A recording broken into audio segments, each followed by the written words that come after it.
नमस्कार बघा शेतकरी मित्रांनो, कृषी संजीवनी प्रकल्पाअंतर्गत नानाजी देशमुख कृषी संजीवनी प्रकल्पाअंतर्गत त्याला आपण पोखरा योजना असं म्हणतो.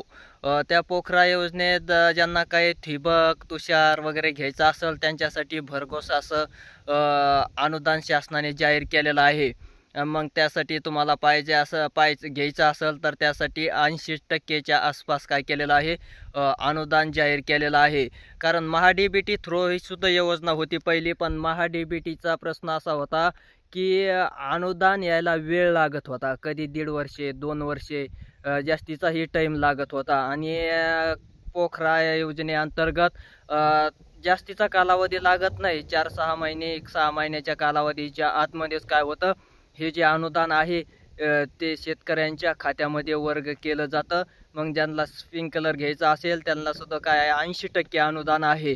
आणि मग थोड्याच पैशामध्ये काय होता तो सेट स्प्रिंकलरचा काय होता आहे येत आहे. त्यामुळं मग ज्यांना काही घेण्याची इच्छा असेल, जे सबसिडीची वाट बघत असतील शेतकरी, आपल्याला सबसिडीच्या माध्यमातून स्प्रिंकलर घ्यायचं आहे, अशाने काय करायचं आहे, अशा शेतकऱ्यांनी तात्काळ आपले जे पोखरा योजनेमध्ये ज्या शेतकऱ्यांचे गावं लागलेले आहेत, ज्यांचे गावं लागलेले आहेत त्या गावातील शेतकऱ्यांनी त्या योजनेचा काय करायचं आहे, लाभ घ्यायचा आहे. कारण तात्काळ लवकरात लवकर काय होत आहे, जे अनुदानाची रक्कम आहे ते शेतकऱ्याच्या खात्यावर काय होत आहे, वर्ग होत आहे.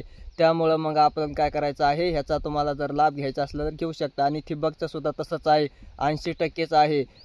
जशी महा-डी-बी-टीची प्रोसेस आहे तशीच प्रकारची पोखराची सुद्धा आहे. फक्त काय आहे, जी अनुदानाची जी रक्कम आहे ती काय होत आहे, शेतकऱ्याच्या खात्यावर तात्काळ, म्हणजे जास्तीचा विलंब न लावता, जास्ती दिवस त्या रकमेची वाट न बघता काय होते, लवकरात लवकर येते. कारण योजना त्याच आहेत, फक्त पैसे लवकर काय होतात, पोखरा योजनेच्या माध्यमातून येतात. आणि आपल्याला जी पाहिजे ती वस्तू काय करता येते, पोखरामुळं घेता येते. महा-डी-बी-टीमध्ये लकी ड्रॉ होतो, त्यानंतर मग मॅसेज वगैरे पडतात, आणि नंतर मग आपल्याला डॉक्युमेंट वगैरे अपलोड करायचे, नंतर त्या संमतीपत्र यायचं, नंतर आपण घेतल्यानंतर परत बिल अपलोड करायचे. हा खूप मोठी प्रोसेस होती.